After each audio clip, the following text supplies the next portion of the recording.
Yang saya hormati Bapak Wakil Jaksa Agung dengan segenap pejabat Kejaksaan Agung dan Bapak Ibu sekalian para peserta Kajati dan seterusnya. Yang saya hormati Mas Wali Kota Solo. Saya ngajak teman saya anggota DPR Pak Pariono di mana, dan Bapak Ibu sekalian dari Kompol Cap dan Bapak Ibu sekalian yang saya hormati. Terima kasih atas kesempatan. Jadi mulai saya Mendagri, kemudian pernah PLT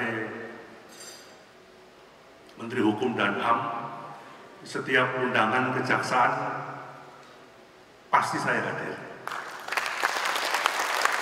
Tapi yang saya cerita sama Pak Wakil Jaksa Agung, walaupun tidak ada di riwayat hidup, saya bisa seperti ini. Jadi tokoh nasional itu juga awalnya berkat dukungan teman-teman kejaksaan. Walaupun tidak sebagai institusi. Saya masuk Jakarta tahun 86 saya DPR, 87-88 saya maju ketua umum KNP. Itu awalnya. Ketua tim sukses saya kebetulan Jaksa Agung yang bernama almarhum Bapak Soekarton Marmosono. Nah, udahlah. Pak Karton, tangan kanannya Pak Darmono, tim sukses saya, karena saya keluarga TNI Polri ya, saya pernah harus kursus Sospol Abri, baru saya jadi ketua umum KNP. Itu awal-awal. Nah, memang jadi ketua umum KNP itu proses panjang sampai saya jadi sekjen partai. Nasib baik saja saya kenal dengan Bapak Jokowi, saya tim sukses Pak Jokowi waktu beliau maju wali kota, ketua tim sukses Pak Jokowi waktu beliau maju gubernur DKI dan menang, dan saya ketua tim sukses Pak Jokowi waktu pertama kali maju presiden dan menang. Nah, itu aja nasib baiknya. Jadi itu awal mulanya. Presiden Bapak Jokowi dan Pak Ma'ruf Amin, salah satu visi misinya adalah reformasi birokrasi. Secara keseluruhan, termasuk 5 skala prioritas. Karena beliau pengalaman wali kota, pengalaman gubernur, pengalaman presiden 5 tahun, problemnya di masalah birokrasi. Birokrasi yang panjang, perizinan yang sulit, layanan publik yang begitu rumit sekali. Belum lagi pungli-punglinya. Ini problem presiden 5 tahun pertama. Kemudian yang kedua, hasil komunikasi kami diskusi, ya harus ada reformasi birokrasi. Dan ini perlu percepatan. Kalau sampai 2024 nanti tidak selesai dalam tanda petik, ganti presiden, reformasi birokrasi tidak masuk visi misi calon presiden terpilih, yang akan mulai dari nol. Ini perlu percepatan. Memang arahan presiden kepada saya awalnya hanya simpel. Bagaimana proses perizinan mulai dari tingkat paling bawah sampai kementerian lembaga itu cepat terproses. Yang kedua, bagaimana melayani masyarakat itu bisa cepat. Mana yang bayar juga harus jelas. Mana yang biasanya 1 bulan bagaimana setiap seminggu selesai, mana yang mengajukan pengaduan juga untuk cepat sekali. Saya tidak menceritakan bagaimana reformasi birokrasi yang diinginkan oleh Bapak Presiden, tapi intinya memperpendek jalur birokrasi, memperpendek pengambilan keputusan politik pembangunan di semua tingkatan, mempercepat proses perizinan agar pertumbuhan ekonomi daerah dan nasional itu tumbuh, dan percepatan melayani masyarakat. Tolong diputar arahan Bapak Presiden yang menyangkut reformasi birokrasi secara umum.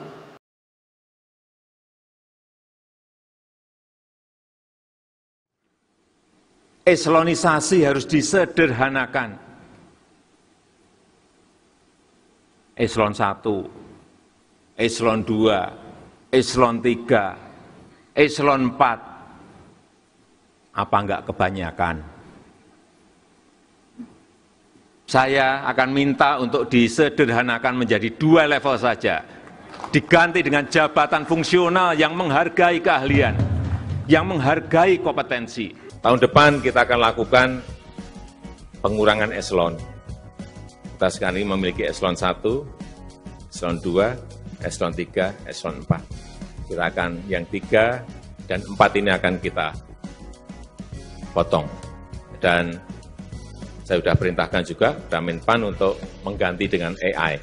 Ini yang berkaitan dengan penyederhanaan birokrasi, reformasi birokrasi kita. Untuk apa? Agar kita cepat merespon setiap perubahan-perubahan dunia yang ada. Kecepatan, kapal kita ini sudah kapal besar. Birokrasi kita ini juga kapal besar. Sehingga perlu penyederhanaan birokrasi.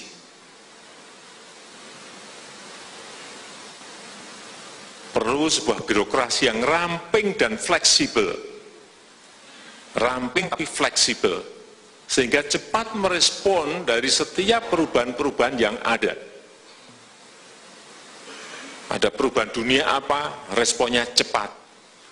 Ada perubahan dunia apa, tindakan kita cepat.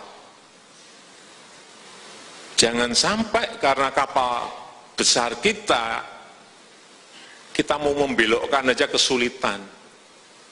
Lama. Tinggal semua negara kita kalau seperti ini. Sehingga ini masih dalam proses yang namanya eselon 3, eselon 4 sedang dikaji, sedang dihitung, sedang dikalkulasi untuk dipangkas. Saya sampaikan mau diganti apa? Diganti yang sekarang sedang banyak dilakukan oleh negara-negara lain juga baru akan memulai mereka diganti artificial intelligence AI. Ganti AI.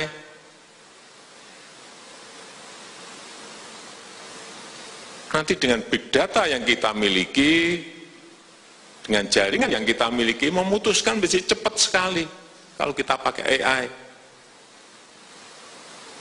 Tidak bertele-tele, tidak muter-muter.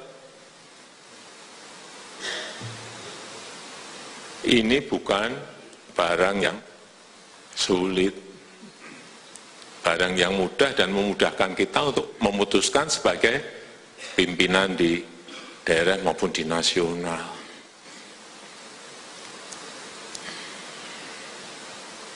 Tapi juga perlu saya sampaikan bahwa ini tidak akan mengurangi income dan pendapatan dari yang terkena pemangkasan. Jangan ada yang khawatir mengenai ini.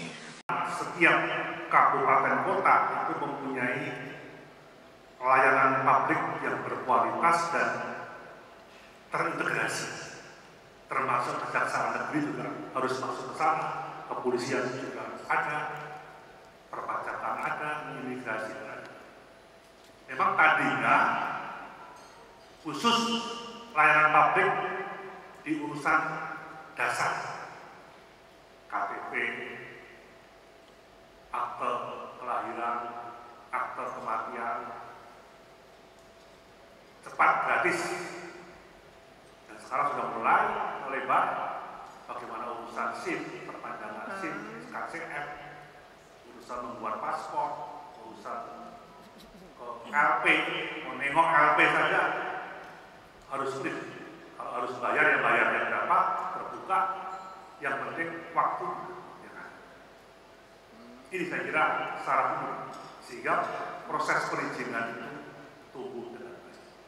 Karena apa? Pada saat saya masuk di KTP, ASN yang di luar kejaksaan, di luar kepolisian dan di luar anggota TNI, 3 matra itu 4,2 juta sekian.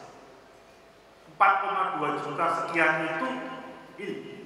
Yang struktural 11%, yang teknis 15%, yang guru 36%, yang pelaksana Dari 4,1 lebih ini, yang tenaga administrasi hampir 1,6 juta. Itu yang nggak bisa ngapa-ngapain, itu yang dijadikan guru, jadikan penyuluh, jadikan perawat, jadikan bidan. Tidak profesional. Nah, mulai tahun ini sudah berkurang. Sekarang sudah kira-kira sekarang sudah tidak membuka lagi, hanya kementerian lembaga yang tidak membuka lagi penerimaan, hanya memperbanyak outsourcing maupun P3. Udahlah kalau perusahaan, mohon maaf, mungkin supir, cleaning service, satpam, petugas kebersihan, yang outsourcing saja digaji sesuai UMR. Kecuali supir kejaksaan.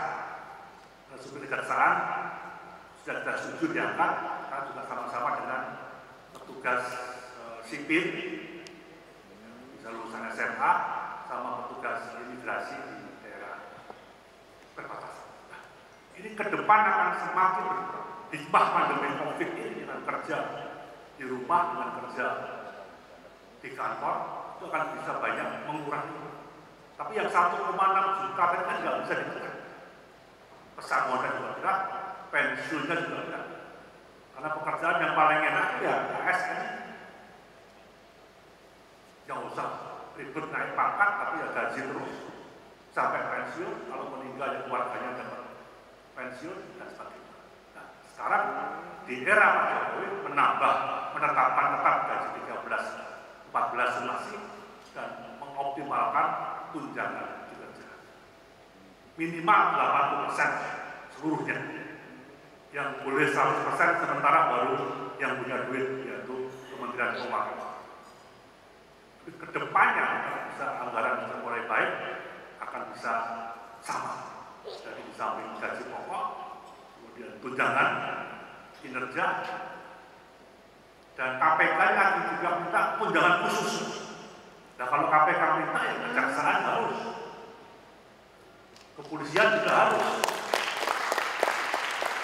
Nah, ini yang sedang, yang kalau di KPK ada deal, tinggal nunggu mudah-mudahan ini anggaran untuk infrastruktur kesehatannya berkurang sehingga ada tunjangan khusus. Dan BPK dan BPKP juga minta.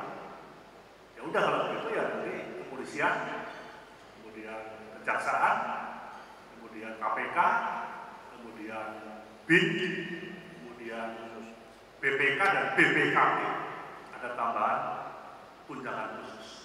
Termasuk yang sudah kami persiapkan nanti klaster pertama pada akhir 2023 yang pindah di ibu kota baru, termasuk kejaksaan juga, jumlahnya 60.000 untuk klaster pertama, termasuk kejaksaan, TNI, Polri, dan ASN. Mudah-mudahan perumahannya siap, karena perumahan dan transportasinya akan disiapkan di ibu kota baru. Jadi ini komposisi ASN ini yang menjadi pertimbangan kita. Karena apapun yang TNI, Polri, kejaksaan itu nanti sudah menempatkan diri penugasannya di ibu kota baru yang akhir 2023. Ini kan termasuk hal kita. Sedang kami godok apakah nanti di situ ada tingkat Polda, ataukah di ibu kota baru nanti ada tingkat Kajari, atau tingkat Kodam, atau Polres, termasuk yang sedang ditata karena arahan Presiden akhir tahun itu sudah selesai. Sekarang semua kementerian sudah selesai. Yang kejaksaan dan Polri kami serahkan masing-masing pada 3 lembaga itu untuk menentukan berapa yang dibutuhkan, termasuk BIN, termasuk KPK, dan sebagainya. Jadi ini saya kira bagian konteks daripada reformasi birokrasi. Sebagai lembaga pemerintah dalam melaksanakan fungsi yang berkaitan dengan kekuasaan kehakiman, pada prinsipnya harus dilaksanakan secara merdeka. Ya. Fungsi kejaksaan yang sedemikian strategis, maka kejaksaan sebagai bagian dari birokrasi atau bagian dari aparatur negara juga tidak terlepas dari keharusannya untuk melaksanakan tata kelola reformasi, khususnya di bidang kelembagaan dan tata laksana berdasarkan kewenangannya masing-masing. Ini ada tren, kepuasan masyarakat, semakin bagus berada. Ini yang harus bicara. Soal ada tekanan politik, ada gesekan politik. Ya, tidak masalah. Jadi saya kira itu dalam konteks kelembagaan Undang-Undang 11 sebagai bentuk legitimasi dan dukungan akan menjadi input untuk membangun tata kelola lembaga yang baik dan pada akhirnya mewujudkan akuntabilitas kinerja yang baik pula. Bapak sekalian, saya akan langsung pada kesimpulan. Jadi harapan kami dengan terbitnya Undang-Undang Kejaksaan yang baru, kami mencatat setidaknya ada 8 aspek penguatan dan pembenahan yang dilakukan untuk meningkatkan kapasitas institusi kejaksaan. Walaupun saya hanya pernah mendukung teman-teman kejaksaan, tapi saya juga baru sadar bapaknya ibu saya, kakek saya, jaksa juga ternyata. Jadi dulu jaksa di Lampung, terus pindah ke Pati. Tapi sekarang sudah meninggal. Jadi memang saya kira penting. Jadi pertama, berkaitan dengan usia pengangkatan jaksa dan usia pemberhentian jaksa dengan hormat. Saya kira DPR dan pemerintah sudah telah menyepakati bahwa menjadi jaksa berumur paling rendah 23, paling tinggi 30 tahun. Kemudian disepakati bahwa batas usia pemberhentian jaksa 62 menjadi 66. Ini kalau salah dicek. Kedua, penegasan lembaga pendidikan khusus kejaksaan sebagai upaya penguatan SDM kejaksaan untuk meningkatkan profesionalisme kejaksaan dalam menjalankan tugas dan kewajiban.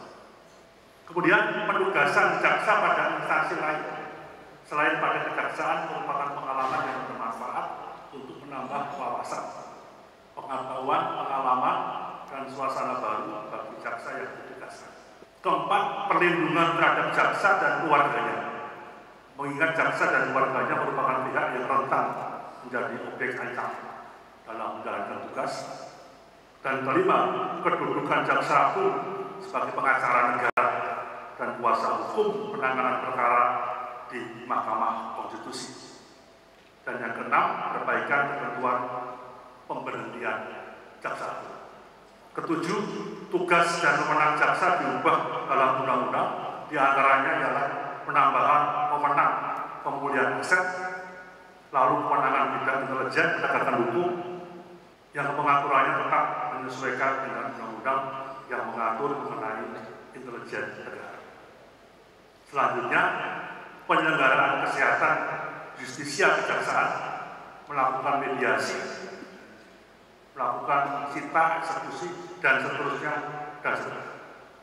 Kemudian yang terakhir ke-8, dalam Undang-Undang Kejaksaan yang baru, dilakukan penyempurnaan tugas dan wewenang jaksa agung sebagai penyesuaian terhadap kebutuhan pelaksanaan tugas dan fungsi kejaksaan yang lebih profesional. Hal ini untuk menjamin kedudukan dan peran kejaksaan dalam melaksanakan kekuasaan negara, terutama di bidang penuntutan. Jadi saya kira demikian, dari 8 Undang-Undang Kejaksaan baru dilakukan penyempurnaan tugas dan wewenang jaksa agung sebagai penyesuaian terhadap kebutuhan dan pelaksanaan tugas dan fungsi kejaksaan yang lebih profesional. Hal itu untuk menjamin kedudukan dan peran kejaksaan dalam melaksanakan kekuasaan negara, terutama di bidang penuntutan. Ini jadi bagaimana mengembangkan e-government menuju digital government atau pemerintahan digital, ini yang mengutamakan layanan publik berbasis elektronik dengan berbagai sumber daya aplikasi, sumber daya manusia. Saya kira perubahan fokus pada tata kelola pemerintahan yang semula berfokus pada pemerintah menjadi berfokus pada masyarakat atau dikenal dengan citizen centric. Kemudian perubahan fokus tata kelola pemerintahan yang semula berfokus pada pencapaian efisiensi menjadi berfokus pada aspek kenyamanan dan keterbukaan. Kemudian pemerintah tidak lagi mendominasi tata kelola, tapi sudah mengarah pada kolaborasi dalam tata kelola pemerintahan yang juga selaras dengan tujuan pemerintah menuju e-government atau kolaborasi.